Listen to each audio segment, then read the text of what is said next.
Boa noite, Rosiana. Boa noite a todos. Muito obrigada à diretoria do SEASSE por mais uma vez estar tendo a oportunidade de trabalho, de estar aqui na noite de hoje, dividindo com vocês o resultado dos meus estudos. O tema que me coube hoje, diferentemente daqueles que eu gosto muito, e por isso mesmo eu tive um pouco mais de dificuldade, é algo extremamente técnico. Me coube falar sobre o livre-arbítrio sob a ótica da doutrina espírita. Antes mesmo de iniciar o tema em si, eu preciso lembrar a vocês que a nossa doutrina está baseada em três aspectos, né? Uma doutrina que tem uma tríplice natureza. Nós valorizamos filosofia, ciência e a religião. São três aspectos. A ciência vai se desincumbir de explicar e tentar compreender a relação entre o mundo dos encarnados e dos desencarnados. A filosofia vai interpretar essa relação. E a religião vai permitir que a gente aplique da melhor maneira possível esses conceitos que nós alcançarmos. O tema de hoje à noite vai precisar que a gente se debruce sobre o aspecto filosófico do espiritismo. E esse aspecto, ele normalmente se ocupa de analisar a criação divina, explicar a origem e destinação do homem e motivação para as suas atitudes, refletir sobre causas de felicidade e infelicidade humanas.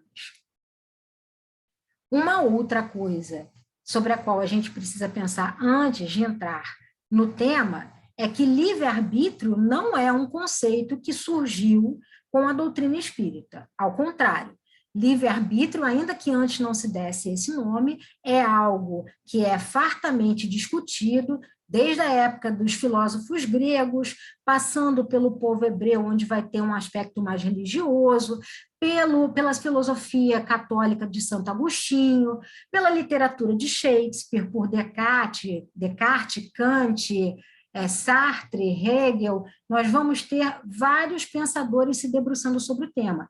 E também vários campos do saber. Hoje em dia, livre-arbítrio também é estudado pela medicina, principalmente pela neurologia. Para eles é algo muito interessante. Então, livre-arbítrio não é um conceito da doutrina espírita. Justamente por causa disso, eu fui me socorrer de alguns conceitos na filosofia para a gente poder chegar ao livre-arbítrio sobre a ótica da doutrina espírita. E aí, quando eu recebi o tema, eu comecei a pensar como é que eu ia desenvolver isso, e fiquei pensando no que seria liberdade, no que é livre-arbítrio, como a gente pode fazer bom uso desses instrumentos e se a forma como nós dispomos do nosso livre-arbítrio contribui ou não para a construção da nossa felicidade ou do nosso aperfeiçoamento. Eu não pretendo responder isso tudo, tá? São só sugestões. A primeira coisa que eu vou trabalhar com vocês é o que é liberdade, né? Se nós perguntarmos para qualquer pessoa, numa conversa simples, ou para um jovem, o que é liberdade, muito provavelmente essa pessoa vai nos dizer que liberdade é fazer o que se quer. Para fins didáticos, a filosofia dividiu isso em três aspectos, né? Nós podemos ter a liberdade do pensar, que está em amarelo aí, do querer e do agir. Em todos esses momentos, a gente vai substituir o termo fazer o que se quer por esses outros verbos. E, dentro da liberdade do querer, da vontade, a gente vai estudar o livre-arbítrio, que é o objeto do estudo de hoje, que ainda pode se subdividir em absoluto e relativo. Então, é só para vocês terem uma ideia de para onde a gente está indo. A primeira liberdade, né, que a gente vai conversar é sobre a liberdade de ação. lá naquela nossa frase clássica, liberdade é se fazer o que se quer, liberdade vai passar a ser agir como se quer. Essa liberdade de ação é sempre relativa, porque ela tem dois fatores limitadores que são eternos, que são externos. São as leis naturais, as leis divinas, e são as leis da sociedade. Vou exemplificar. Por exemplo, tem a lei da gravidade, é uma lei da natural. Pela lei da gravidade, todos os corpos são atraídos para a Terra. Então, eu tenho uma limitação. Eu não posso voar. Meu corpo não pode voar sozinho. É uma lei da física que precisa ser atendida, que nos limita. Limita o nosso agir. Pela legislação humana, tratando das leis da sociedade, por exemplo, eu não posso dirigir sem estar habilitado para tal. Se eu o fizer, eu vou sofrer uma sanção. Ou então, por exemplo, eu não posso matar pelas leis humanas. Se eu fizer, tem uma pena para isso. O interessante dentro da liberdade de ação é que ela já traz a ideia de relatividade. Se a minha liberdade de agir é limitada por alguma coisa, ela é relativa. Mas, se ela é relativa, ela pode se desenvolver, ela pode ser aprimorada. E aí, como é que a gente pode olhar aqueles mesmos exemplos? O da lei natural. O ser humano sozinho, de forma autônoma, eu não posso voar, mas eu recebi inteligência, a humanidade recebeu um artifício que é a inteligência para poder desenvolver artefatos que permitam a gente de voar. Então, o nosso agir, a nossa liberdade fica ampliada pelo uso dessa inteligência. No que se refere às leis da sociedade, a gente vai ter a mesma compreensão. Quando a sociedade se desenvolve, quando a sociedade muda os seus conceitos, ela vai mudar a legislação e vai mudar os limites do ser humano. Então, por exemplo, hoje em dia, existe uma regulamentação de que uma pessoa só pode trabalhar por um determinado número de horas e receber um valor mínimo por conta disso. Antigamente, tem 200 anos, você trabalhava 14 horas seguidas. Antigamente, era permitido o trabalho escravo, um ser humano ser dono de outro ser humano. Então, com a evolução da sociedade, com o desenvolvimento, essas limitações vão sendo reduzidas. Então, essa é a liberdade de ação relativa. Dentro das espécies de liberdade, né, para fins didáticos, nós vamos também ter uma na qual a gente vai substituir o verbo fazer pelo verbo pensar. Então, se ser livre é fazer o que se quer, ser livre nesse aspecto passa a ser pensar o que se quer. É a liberdade da razão. É quando o indivíduo pensa o que quer, sem outra limitação além do eu e da razão. Se essa frase fala em sem outra limitação, é porque existe limitação. Então, se existe limitação, essa liberdade também é relativa. Qual é a limitação que a gente sofre pelo eu? Nem todas as pessoas têm a mesma capacidade de pensar. A nossa capacidade de pensar vai depender da nossa consciência, da nossa bagagem, da nossa experiência, da nossa capacidade de interpretação. Então, por exemplo, se eu penso um fato, o planeta Terra é um daqueles que pertence ao sistema solar, que é um daqueles que pertence à Via Láctea, que é uma das galáxias que pertence ao universo. Eu, Cristiana, quando falo isso, e pensamento tem imagem, né, pensamento plasma, na minha cabeça eu faço uma figura. Agora, quando um astrônomo pensa essas mesmas coisas que eu pensei agora, pelo conjunto de informações muito mais complexo que ele tem a respeito desse assunto, a figura que ele vai poder criar é uma muito mais específica do que a minha. E para a gente não cair na esparrela de que isso depende de conhecimento acadêmico, a gente pode pensar na seguinte circunstância. um lavrador, uma pessoa que trabalha com a terra, e eu. Quando eu penso em plantar alguma coisa, o meu pensamento a respeito disso é muito simples, é muito singelo. Quando um agricultor pensa a respeito de plantar alguma coisa, ele provavelmente vai pensar em tipo de solo, em tipo de semente, em clima, em estação do ano, quantidade de chuva, em pragas. É todo um conjunto de informações muito mais rico do que o meu. Então, o pensar dele, nesse aspecto, é muito superior ao meu. Quando eu falo de limitação pela razão, eu já estou querendo dizer o seguinte: ninguém pode me obrigar a pensar do jeito que ele quer. Por exemplo, eu estou aqui com vocês hoje conversando sobre livre-arbítrio, mas eu não posso obrigar vocês que estão aí do outro lado a pensar sobre o livre-arbítrio. Então, assim, a razão é de cada um, é individual. Se eu quiser colocá-la ao meu favor, ok, senão não tem como ser feito. Existem até possibilidades de elementos externos, como eu estou aqui agora, provocando, induzindo a certo tipo de pensamento, mas eu não posso constranger alguém a pensar no que eu quero que a pessoa pense. Esse é o tipo de liberdade que dá ao indivíduo uma sensação de muita plenitude, de muita autonomia. Eu me lembrei, quando eu estava estudando isso, de uma passagem de Paulo, num daqueles momentos finais dele, quando ele estava na prisão e ele foi visitado por Lucas, e Lucas queria ver se tinha um jeito, porque ele já tinha conhecimento com a guarda romana, de liberar Paulo. E o Paulo disse que não precisava disso, porque ele não estava preso, ele já era muito mais pensamento do que corpo. Então, vocês imaginem a pessoa que sabe bem trabalhar com isso, o que não consegue, né?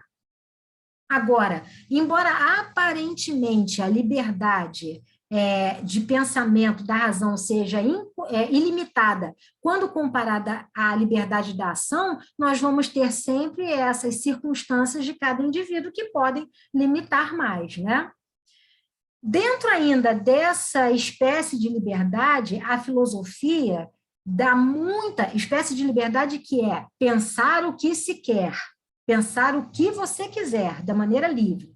A filosofia dá muita importância ao conceito de verdade. A verdade é sempre livre. Parece uma redundância, mas eu acho relevante. A verdade é sempre livre, ela liberta o ser de si mesmo e a verdade se impõe a todos que tomam conhecimento dela. Ela não pode ser alterada pela vontade de ninguém, não depende de ponto de vista nem de gosto. O indivíduo pode não aceitar a verdade, mas ele não pode mudar. Então, por exemplo, quando a gente se defronta com a verdade matemática, esse cálculo 2 mais 2 igual a 4, como é que eu vou divergir dessa verdade matemática?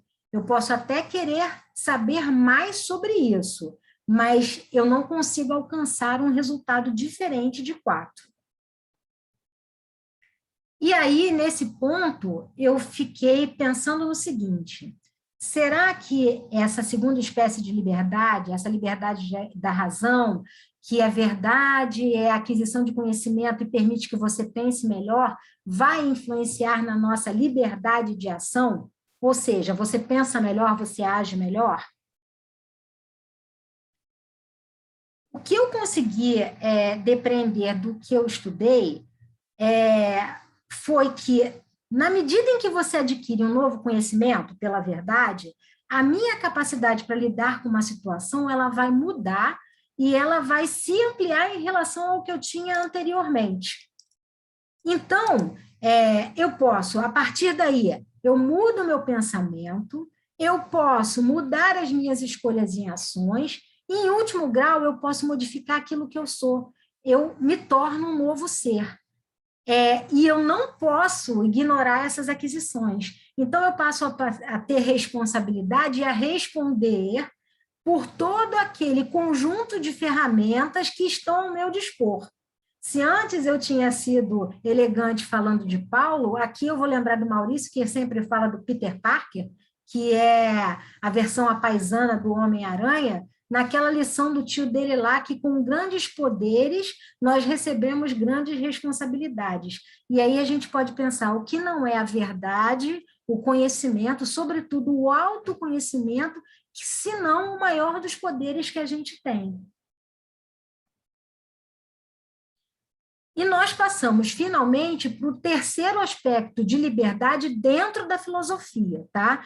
Que é fazer sendo substituído por querer. Lembram que a frase é liberdade é fazer o que se quer? Nesse caso, a gente vai topar com outra redundância. Liberdade vai ser querer o que se quer, é a liberdade da vontade. É dentro dessa vontade que os filósofos vão tratar do livre-arbítrio.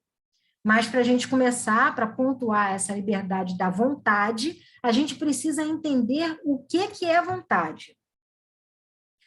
E vontade, para minha surpresa, eu aprendi isso agora, é diferente de desejo. É muito comum no nosso dia a dia, na vida prática, a gente usar esses dois vocábulos, vontade e desejo, como se fossem sinônimos, como significassem a mesma coisa. Só que, para que a gente compreenda bem o que é livre-arbítrio, a gente vai precisar usar o termo vontade de acordo com o que define a filosofia. E para a filosofia, vontade, ela é reservada para aquele desejo que é efetivamente realizado. Vejam, eu vou voltar uma frase. A gente pode até desejar várias coisas e elas podem ser contraditórias e a gente pode querer tudo ao mesmo tempo, mas a gente não tem como fazê-las, então não tem como se transformar em vontade. No meu primeiro exemplo, eu falo em falar e calar. Você pode ter o desejo de falar e calar ao mesmo tempo, mas não podemos ter a vontade de fazer isso.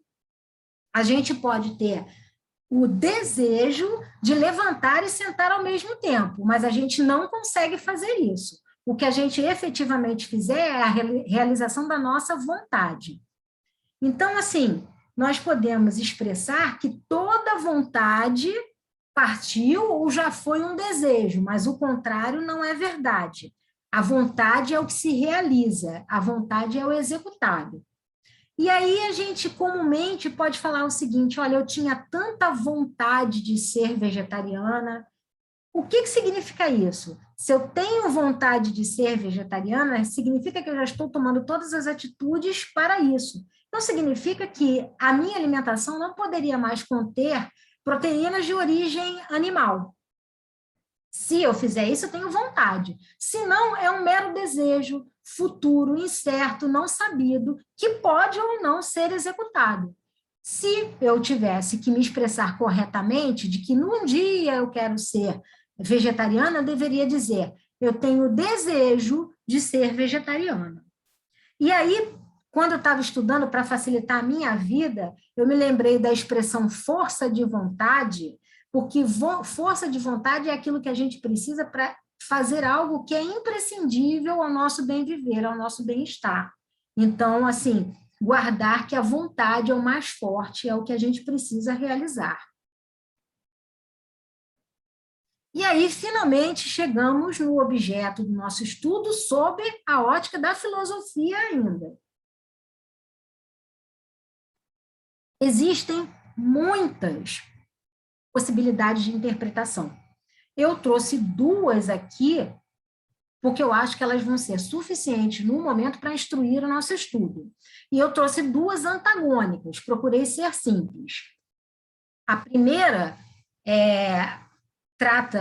primeira subdivisão, digamos assim, trata do livre-arbítrio absoluto. E os filósofos que eu escolhi para tratar disso foram Descartes e Kant. É só uma pincelada, gente, eu não vou me aprofundar demais nisso. Esses dois filósofos partiam da premissa que a vontade, que é aquilo que a gente vai executar, é absolutamente indeterminada. O que significa isso? Que não depende de nada, que não depende de ninguém, que é algo que, assim, está ali para você usar da maneira que você quiser. Eles informam que os indivíduos foram colocados no corpo com liberdade absoluta. para realizar suas escolhas de forma aleatória. Ou seja, essas escolhas não têm causa e essas escolhas não têm consequência. O que permite que dois indivíduos, apesar de criados idênticos em tudo, podem querer e escolher, executar a sua vontade, coisas diferentes. E aí a gente se pergunta como um espírito, a gente ainda está tratando de filosofia, como um espírito criado por Deus e colocado num corpo age no bem e outro, que foi criado da mesma forma, age no mal. Esses filósofos dizem que eles fazem isso pela vontade. E aí eles vão dizer que essa vontade é indeterminada, que não depende do que esses espíritos, esses indivíduos são. É uma escolha absolutamente aleatória. E aí vai uma crítica minha, que se trata de uma escolha inexplicável, que não respeita um princípio fundamental da ciência, que é o princípio da causa e efeito. E aí, como é aleatória, também outro princípio da ciência é desrespeitado. Você não tem como cientificamente repetir aquilo ali. Qual é o problema dessa corrente, por assim dizer? Porque, pelo que eles defendem, um indivíduo que é bom pode fazer um mal. Com essa ideia, eu acho que é até mais fácil a gente conviver. Mas a ideia contrária, que seria um indivíduo muito ruim poder fazer algo totalmente divino, é muito difícil da gente compreender. Se a escolha não depende da característica do ser, isso daí pode acontecer, isso seria possível. E aí nós vamos para a segunda espécie de livre-arbítrio, que seria o livre-arbítrio relativo. E eu escolhi, para exemplificar o livre-arbítrio relativo, o filósofo Spinoza. E depois eu estava pensando, 5 minutos antes da palestra, tipo assim, Spinoza foi um outro grande batedor que nós tivemos, porque ele trouxe umas inovações que são muito interessantes. Completamente diferente de Kant e de Descartes, o Spinoza vem dizer que a nossa vontade depende daquilo que nós somos. E aí, vamos começar essa historinha aqui do livre-arbítrio relativo, explicando quem foi o Spinoza. Está aí dizendo que ele foi um filósofo holandês de origem sefardita portuguesa. O que isso quer dizer? Ele nasceu na Holanda, mas a família dele era portuguesa. E os portugueses judeus sefarditas foram expulsos da Península Ibérica por ocasião da Inquisição. Como judeu e homem, ele era um profundo estudioso da Bíblia. E nesses estudos dele da Bíblia, lá pelos anos de 1600 e pouco, que foi quando ele viveu, ainda em pleno século XVII, o Spinoza chegou a uma conclusão. Ele pregava que o que estava descrito na Bíblia era uma história alegórica. Lógico que aquilo ali tinha valor, lógico que aquilo ali continha ensinamentos, mas era alegórico. Você imagina falar isso em 1700.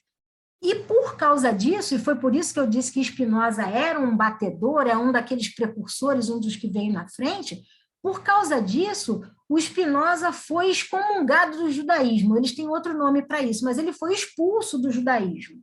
Mas ele continuou propagando essas ideias e culminou na publicação do livro mais famoso dele, que se chama Ética, onde ele trabalha muitos conceitos. O Spinoza, ele, apesar de ter compreendido que aquilo tudo era alegórico, ele depreendeu dali um ensinamento muito importante, que existe uma vontade primeira, existe uma vontade absoluta, existe uma força maior que está acima de tudo e está acima de todos. Quando nós tratamos disso no aspecto religioso, a gente está falando de Deus. Para aqueles que não aceitam falar segundo o aspecto religioso, Spinoza chamou de natureza, mas o conceito é semelhante, né? Simplificando muito, o conceito é semelhante. E o Spinoza foi falando disso, foi falando do conhecimento. Ele era uma pessoa que achava que o conhecimento tinha que ser disseminado, que ele tinha que ser espalhado, que ele tinha que ser compartilhado e não fechado, como os judeus normalmente faziam. E ele acreditava que liberdade mesmo, autonomia mesmo, não era você estar separado do mundo, é você estar incluído no mundo, participando, interagindo e promovendo a melhora do mundo. Olha como esse pensamento é revolucionário em 1600 e pouco. No que se refere ainda à questão da relatividade do livre-arbítrio, o que o Spinoza achava?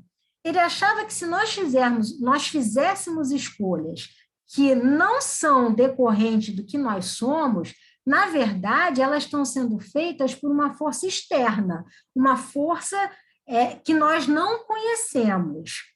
E o que ele fala também?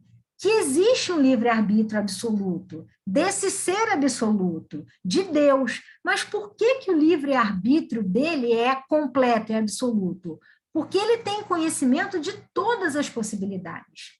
A liberdade, o livre-arbítrio, vem de você, de fato, conhecer tudo e, uma vez conhecendo tudo, você poder escolher o melhor.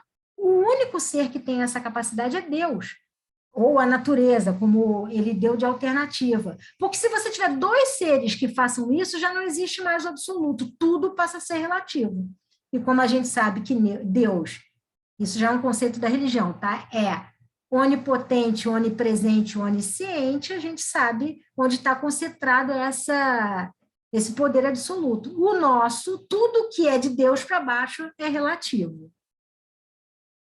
Então, de acordo com o que a gente falou até agora, eu vou fechar essa parte da filosofia dizendo que se eu interpretar livre-arbítrio no sentido absoluto, o livre-arbítrio é uma doação. Veio do nada, não respeita princípio de causa e efeito e está fora do campo da ciência. Não pode ser explicado. E aí também você acaba com a possibilidade do progresso e do desenvolvimento, porque o indivíduo nasce pronto e acabado. Ele não tem o que aperfeiçoar. E aí as escolhas desse indivíduo, elas não têm causa, mas ele também não responde, não existe responsabilidade pelos atos que ele realize. Esse é o livre-arbítrio no sentido absoluto. Ao contrário, se eu analisar o livre-arbítrio no sentido relativo, a minha escolha vai depender sempre do que eu sou. Se eu vou aprendendo, crescendo e avançando, a minha capacidade de escolha muda, porque eu mudei. É uma conquista que obedece ao princípio de causa e efeito e pode, portanto, ser estudado e compreendido cientificamente. Aí nós chegamos na nossa doutrina, nós chegamos no Espiritismo. Como o Espiritismo vai tratar essa questão do livre-arbítrio? Eu vou aqui pegar emprestado aqueles conceitos que nós usamos da filosofia. Então, nós temos, didaticamente, 3 sentidos para a liberdade que se complementam, tá? Nós temos liberdade de ação, de razão e de vontade. E todos os seres humanos, para a doutrina espírita, isso já é uma afirmativa, têm relativa liberdade para agir, para querer e para pensar, sempre de forma determinada pelo que nós somos. Na ótica da doutrina espírita, aplicando o princípio de causa e efeito, que a gente também chama de ação e reação, o livre-arbítrio, que é um dos elementos da liberdade, é uma conquista gradual do espírito e sempre vai depender do que esse espírito é. Eu vou exemplificar. A minha liberdade, minha cristiana, não vai ser a mesma liberdade, pelo menos não por muito tempo, mesma liberdade de Santo Agostinho, de Kardec, de Chico Xavier, de Jesus.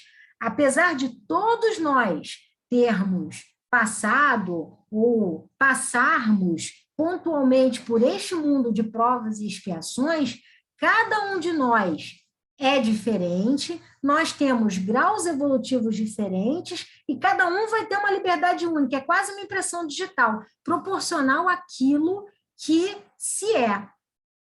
E aí, muito interessante, renovo meus agradecimentos à Renata, que já tive a oportunidade de fazer. Na última segunda-feira, nós tivemos um ótimo estudo com a doutora Irvênia Prada, que é especialista, que é espírita e é veterinária, e no meio da palestra dela, eu nem tinha pensado nisso, ela falou sobre esse exemplo 2 aí. Ela veio com a pergunta, e aí, os animais têm livre arbítrio? E eu rapidamente incorporei aqui, porque achei interessante para você até fazer essa comparação. E se nós formos pensar com os artifícios não, com o conhecimento que a doutrina espírita nos passa, a gente já sabe que animais têm princípio inteligente. E a gente sabe que nesse princípio inteligente dos animais, nós vamos encontrar o instinto. E nós temos também rudimentos de inteligência. E aí, ela avançou falando, olha, o animal consegue ter pensamentos, ainda que fragmentados. Então, hoje, se a gente se perguntar se o animal tem livre-arbítrio, a resposta é sim. Ainda que seja limitado às pequenas ações materiais do dia a dia dele, ele tem liberdade de escolha, por exemplo, da hora que ele quer comer, do quanto que ele quer comer, dependendo da disponibilidade. Então, assim, é um dado interessante aí no estudo do livre-arbítrio. E aí, eu parti para o estudo das obras do Espiritismo. Em absolutamente todos os livros da codificação, nós temos menção e estudo sobre o livre-arbítrio. A Revista Espírita também tem muita coisa sobre livre-arbítrio. Leon Denis, Emmanuel por Chico, Joana por Divaldo, Dona Ivone do Amaral Pereira. Então, assim, o manancial é imenso. E eu me restringi a alguns trechos da codificação para a gente poder avançar. No Livro dos Espíritos, a pergunta 121 vai trazer para a gente o questionamento de por que é que alguns espíritos seguiram o caminho do bem e outros do mal? Antes da gente avançar, eu preciso, até porque isso vai aparecer muito nos trechos, eu preciso esclarecer o que se compreende por bem e por mal. Para a gente que estuda espiritismo, bem e mal quer dizer, o bem é atender tudo aquilo que está previsto nas leis divinas. Para a gente ainda que tem como suporte o Livro dos Espíritos, a gente pode ir lá para o capítulo que fala das leis morais. E sempre nos lembrarmos da questão que diz o bem está inscrito na nossa consciência. Se nós não formos nada, não formos cristãos, quer dizer, cristão até precisa ser, se não formos espíritas, nós podemos lembrar sempre do ensinamento de Jesus Cristo, que bem é tudo aquilo que a gente quer, meu Deus do céu, que os outros, a gente tem que fazer para os outros tudo aquilo que a gente quer que os outros façam para a gente. Essa é a definição mais básica de bem. Então, é nisso que a gente tem que se pautar para entender as respostas dos espíritos. E aí, atendendo a pergunta de Kardec, os espíritos responderam, não tem eles o livre-arbítrio?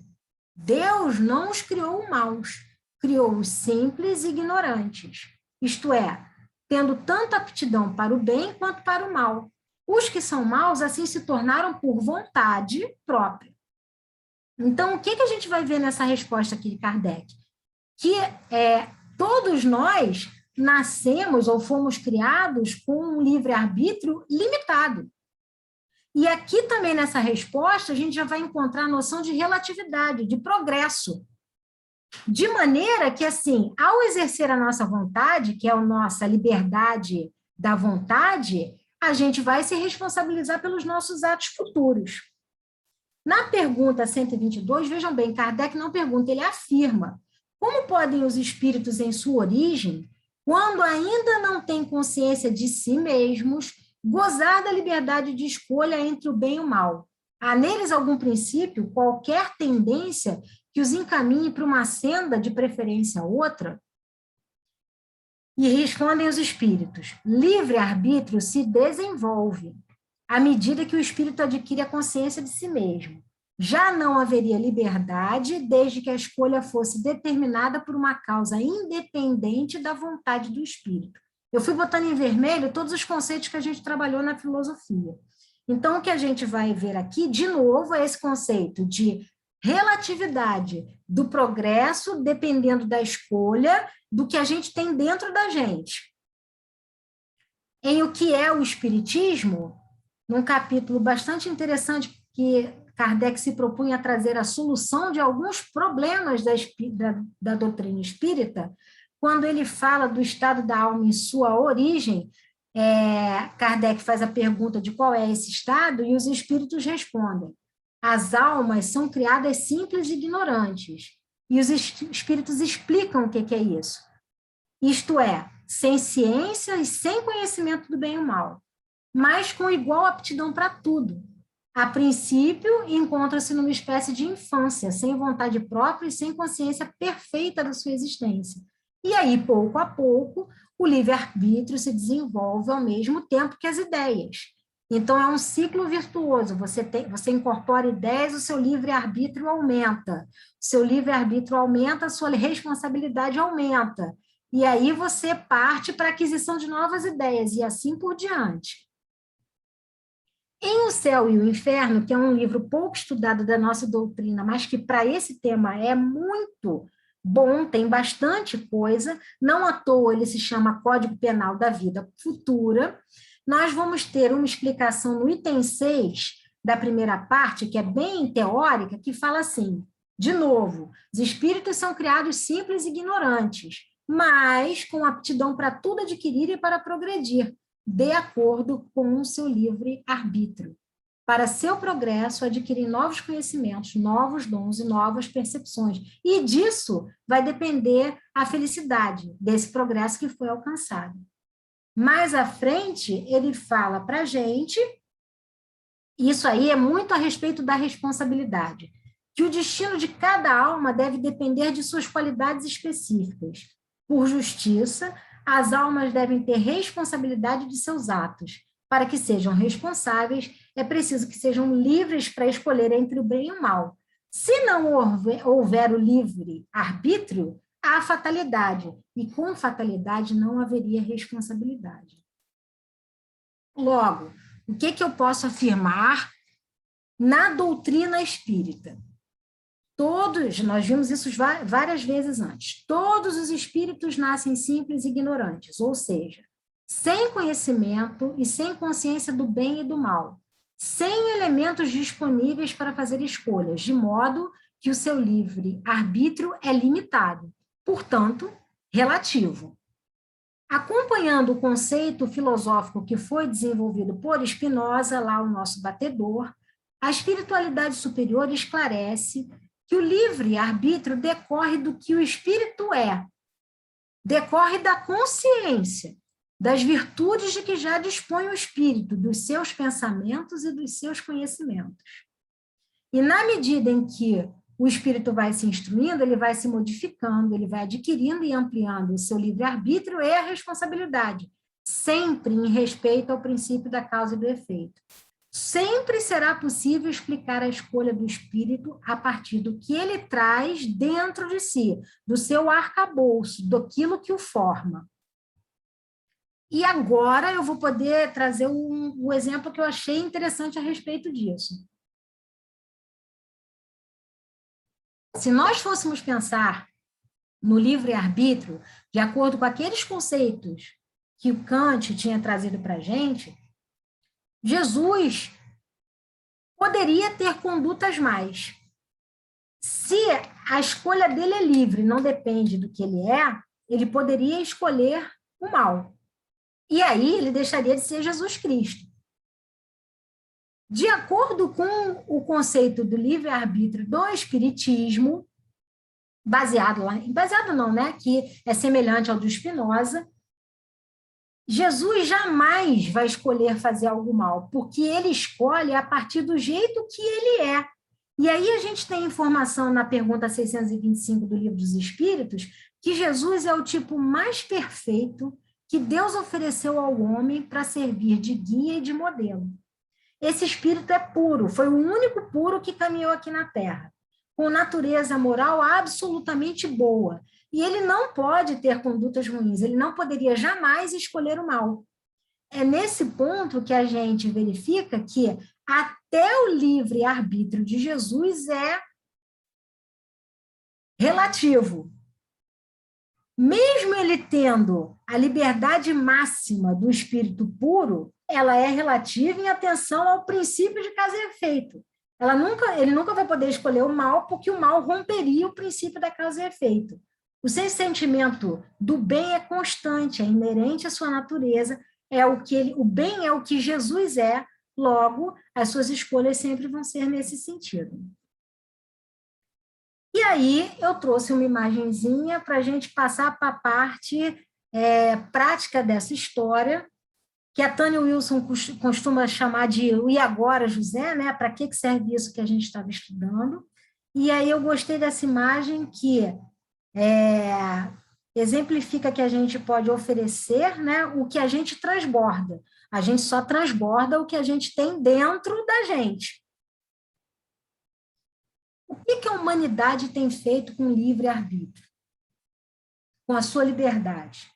O que a gente, no SEACE, como comunidade religiosa, tem feito? O que a gente tem feito na nossa casa e o que a gente tem feito como indivíduo? E aí, como eu pensei nisso, eu achei que o caminho mais fácil ia ser bonito, ia ser impactante. Eu pensei num monte de besteira que está acontecendo no mundo agora. Nas queimadas, na guerra do Afeganistão, mas não é a vibração na qual eu quero que a gente esteja envolvido quando a gente terminar o estudo da noite de hoje. Muito pelo contrário, a gente tem que... Não que eu seja uma otimista irresponsável, não sou, mas eu acho que a gente tem que começar a procurar as posturas positivas e apostar nelas, porque é nisso que está o nosso futuro. Então, eu pensei na guerra do Afeganistão e eu me lembrei que recentemente eu tinha visto que na UERJ existem pessoas que estão se propondo a dar aula de português para refugiado, para que essas pessoas se capacitem e possam procurar algum trabalho, possam até se comunicar. Eu vi também que tem um teste brasileiro agora que ele consegue detectar tão cedo os bacilos que causam a hanseníase que talvez seja possível, no futuro muito próximo, a gente eliminar essa doença do planeta. A gente está passando aí por uma seca muito difícil no Brasil, mas existem N empresas, e isso é muito importante, não bastam só as soluções individuais, que estão se empenhando em garantir o uso sustentável da água. Então, eu acho que é nisso que a gente tem que se focar.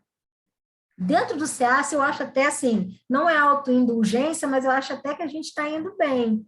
Porque, assim, a gente manteve durante esse período pandêmico, que tudo está um pouquinho estranho, boa parte das atividades da casa. E, assim, para o público externo, tem o atendimento fraterno, tem o ponto de luz, que talvez tenham trazido conforto para algumas pessoas, né? E aí, quem que tiver curiosidade para entender o que é atendimento fraterno ponto de luz, vai lá na nossa página que está tudo explicado. A gente tem a entrega das convivências, das cestas das convivências, que a gente manteve também. Para a gente nos atender mutuamente, rapidamente as reuniões públicas passaram a ser feitas no modo virtual. É nesse momento que a gente consegue se congregar, se ver, se aproximar, mesmo nos tempos que vivemos hoje. E para atender os espíritos sofredores, a gente, de certa maneira, manteve as nossas reuniões mediúnicas no ambiente virtual, mas eu tenho certeza que a espiritualidade está usando os nossos fluidos para fazer algo de positivo. No campo social e familiar, a gente tem que pensar o que a gente tem feito com o nosso livre-arbítrio, o que a gente pode fazer para melhorar. Se nós estamos preocupados a garantir aqueles que trabalham com a gente, as mesmas condições que foram garantidas para a gente como a gente estava, quando a gente estava dentro de casa, em home office. A gente fez isso, a gente está conversando com os nossos idosos, a gente está tendo paciência com os nossos parceiros, a gente está procurando confortar as crianças que estão passando por uma série de mudanças nas rotinas delas. A gente está conseguindo conviver com os vizinhos. Quem tiver essa fórmula aí, por favor, fala comigo. Mas, assim, a gente está vendo isso? O que a gente está fazendo com as nossas escolhas, com as nossas vontades? E como indivíduo, nós desaceleramos? Nós estamos nos escutando mais? A gente está superando ideias que estavam há muito tempo cristalizadas na gente, que nos fazem mal às vezes? Estamos consumindo menos? Estamos perdoando mais? A gente está se preocupando com a reciclagem dentro da nossa casa? A gente é umzinho só, mas o André Trigueiro escreveu lá do poder do um, né? Cada atitude conta. E para fechar o estudo de hoje, já agradecendo a boa vontade de vocês, eu trouxe um conceito que eu encontrei de liberdade, que nos foi passado pela mentora Joana de Ângeles e pela psicografia do Divaldo, está lá no Homem Integral. Eu achei muito bonito o que ela falou. E eu acho que vale a pena a gente fechar com essa ideia, de que a liberdade é um direito que se consolida na razão direta em que o homem se autodescobre e se conscientiza, podendo identificar os próprios valores, e que deve aplicar de forma edificante, respeitando a natureza e tudo quanto nela existe. A liberdade começa no pensamento, como forma de aspiração do bom, do belo, do ideal, que são tudo quanto fomenta a vida e a sustenta, dá vida e a mantém. E, com a imagem de Jesus Cristo, eu encerro a noite desejando muita paz para todo mundo, que ele possa cuidar do nosso planeta placidamente como ele está fazendo ali.